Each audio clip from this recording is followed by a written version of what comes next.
बांग्लादेश और भारत के रिश्तों में तनाव दिनों दिन बढ़ता जा रहा है। जहां देखो खबरें और खबरों की हेडलाइन में ज्यादातर यही लिखा है कि क्या भारत शेख हसीना को बांग्लादेश को सौंप देगा। कई सवाल हैं, जैसे हसीना को बांग्लादेश को सौंपने का क्या फायदा होगा, ना सौंपने के क्या नुकसान होंगे। इस पर आज का मुद्दा समझेगा ये वीडियो पूरी हकीकत से रूबरू करवा देगा। चलिए शुरू करते हैं आपका पसंदीदा प्रोग्राम जनसत्ता मुद्दा समझे।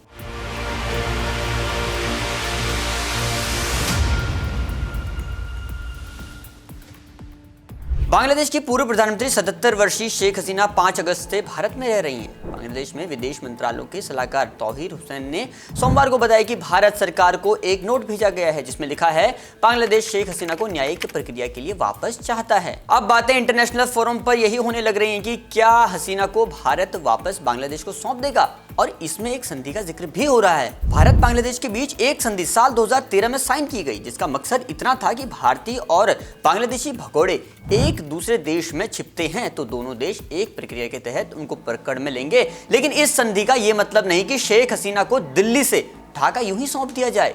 ऐसा नहीं है कि संधि का पालन ही करना है, क्योंकि प्रत्यर्पण से इनकार भी किया जा सकता है। जैसे अगर कोई भी अपराध राजनीतिक हो तो प्रत्यर्पण से इनकार किया जा सकता है। हालांकि प्रत्यर्पण से इनकार करने की लिस्ट बहुत लंबी है। फिलहाल हसीना पर हत्या, यातनाएं, नरसंहार जैसे आपराधिक मुकदमे बांग्लादेश में दर्ज किए गए हैं।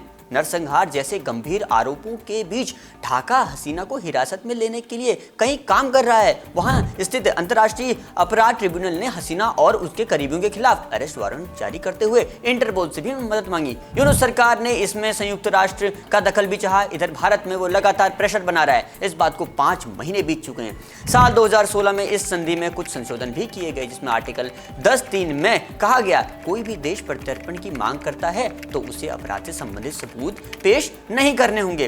प्रत्यर्पण के लिए आखिर सबसे ठोस कागजात कौन सा चाहिए, इसका जवाब है उस देश की अदालत का वारंट, और शेख हसीना वाले केस में बांग्लादेश की कोर्ट का वारंट मौजूद है। सवाल यह भी है कि भारत अगर शेख हसीना को बांग्लादेश को सौंपता है तो क्या हमारा कोई हित है इसमें? तो इसका जवाब है इंडियन एक्सप्रेस की इस रिपोर्ट में, जिसमें पूर्व में रहे रॉ ऑफिसर बताते हैं कि हसीना इस वक्त कठिन समय से गुजर रही हैं और इतिहास बताता है भारत और बांग्लादेश के रिश्ते अच्छे रहे हैं, और हसीना के कठिन समय में भारत हसीना को बांग्लादेश को सौंप देता है तो दुनिया में मैसेज बहुत खराब जाएगा। लेकिन यह बात भी सच है कि अगर हसीना को बांग्लादेश को नहीं सौंपा जाता तो बांग्लादेश की मौजूदा सरकार के साथ हमारे रिश्ते खराब होंगे। लेकिन भारत को अपने मित्र देशों का ख्याल भी रखना होगा और यही रास्ता उसकी असल दोस्ती की मिसाल भी बनेगा। फिलहाल बांग्लादेश की पूर्व प्रधानमंत्री शेख हसीना को एक सेफ हाउस में कड़ी सुरक्षा में रखा गया है और उनसे किसी को भी मिलने की इजाजत भी